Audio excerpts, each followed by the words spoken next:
வணக்கம் நேயர்களே, இன்றைக்கி நம்ம பார்க்க போகிறது நெல்லிக்காய் துவையல் ப்ளஸ் நெல்லிக்காய் தயிர் பச்சடி. இது நெல்லிக்காயில் வந்து விட்டமின் சி இருக்கிறதுனால நோய் எதிர்ப்பு சக்திக்கு ரொம்ப நல்லது. சுகர் பேஷண்ட்டு டெய்லியே சாப்பிட்லாம்.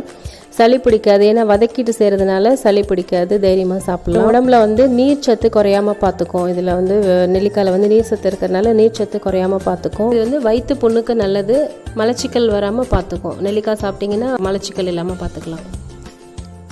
இப்போ நம்ம வந்து நெல்லிக்காய் பச்சடியும் நெல்லிக்காய் தொகையிலும் எப்படி செய்யலாம்னு சொல்லி வீடியோக்குள்ளே போய் பார்க்கலாம். பச்சடி செய்கிறதுக்கு தேவையான பொருட்கள் எடுத்து வச்சுருக்கோம். அதுக்கு தேவையானது நல்ல பெரிய சைஸ் நெல்லிக்காய் வேணும். பெரிய சைஸ் நெல்லிக்காய் ஒரு 5-6 எடுத்துக்கோங்க.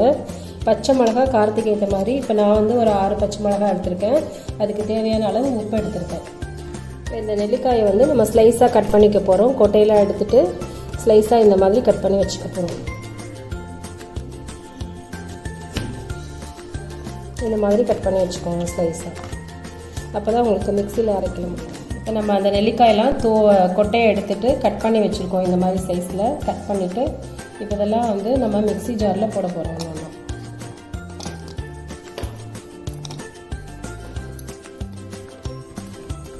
மிக்சி ஜாரில் போட்டாச்சு. அதுக்கு தேவையான பச்சை மிளகாய், உப்பு அதையும் சேர்த்து போட்டு எல்லாத்தையும் ஒன்றா அரைச்சிடலாம்.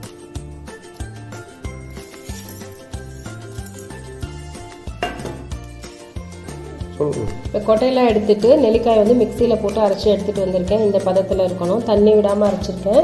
இது வந்து டைரெக்டாக அப்படி ரன் பண்ணி 1, 2, 3 அரைக்காதீங்க, ரிவர்ஸில் போட்டு அரைச்சி எடுத்துருக்காங்க.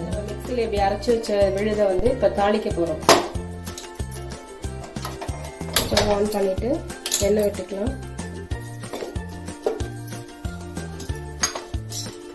நல்லெண்ணெய் இருந்தால் ரொம்ப நல்லது. இப்போ நான் வந்து கடலெண்ணெய் விடுறேன்.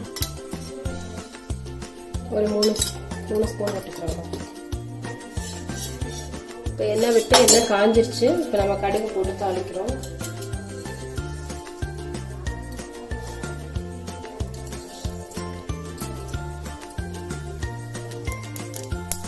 கடுகு போட்டு அது வெடிக்க ஆரம்பிச்சிருச்சு. அதுக்கப்புறம் நம்ம வந்து உளுத்தம்பருப்பு போடுறோம். உளுத்தம்பருப்பு தேவையான அளவு போட்டுக்கோங்க.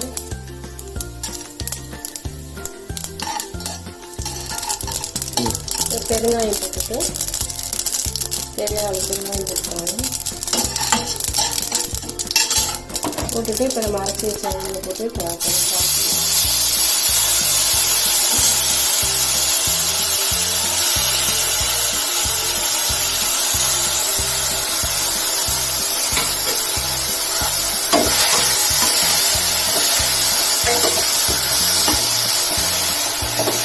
கொஞ்சம் ட்ரை ஆகிற அளவுக்கு நல்லா வதக்கிக்கோங்க.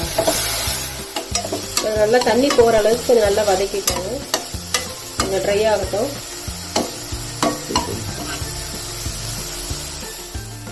அந்த நெல்லிக்காயை வந்து நல்லா நம்ம 2-3 நிமிஷம் நல்லா வதக்கிட்டு இந்த ஸ்டேஜில் இருக்கும். நல்லா கொஞ்சம் தண்ணியெலாம் வற்றி இந்த மாதிரி ட்ரை ஆயிடுச்சு.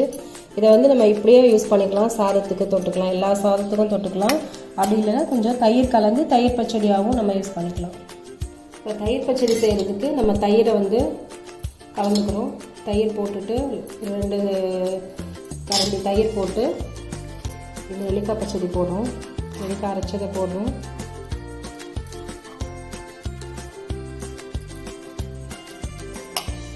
போட்டுட்டு இந்த தயிருக்கு ஏற்ற மாதிரி கொஞ்சம் சால்ட் போட்டுக்கிறோம், உப்பு கலந்துக்கிறோம்.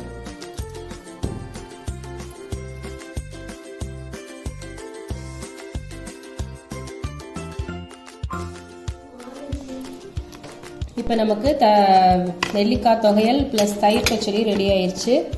நம்ம வந்து இது எல்லா வகையான சாதத்துக்கும் தொட்டுக்கலாம். நார்மலாக தயிர் பச்சடி நம்ம துவையல் சாப்பிட்ற மாதிரி இதுவும் எல்லா வகையான சாதத்துக்கும் மேட்ச் ஆகும். எடுத்துக்கலாம், ரொம்ப நல்லது. இப்போ இந்த மாதிரி தயிர் பச்சடி நம்ம வந்து நெல்லிக்காய் துவையலும் பண்ணியிருக்கோம். நெல்லிக்காய் துவையல் வந்து 1 வாரம் வரைக்கும் நம்ம ஸ்டோர் பண்ணி வச்சு யூஸ் பண்ணிக்கலாம், ஃப்ரிட்ஜில் வச்சுக்கலாம். ஆனால் தயிர் பச்சடியாக பண்ணிட்டீங்கன்னா அதை வந்து அன்றைக்கே காலி பண்ணிவிடுங்க, புளிச்சு போய்டும். இல்லைன்னா வீடியோ பார்த்ததுக்கு ரொம்ப நன்றிங்க.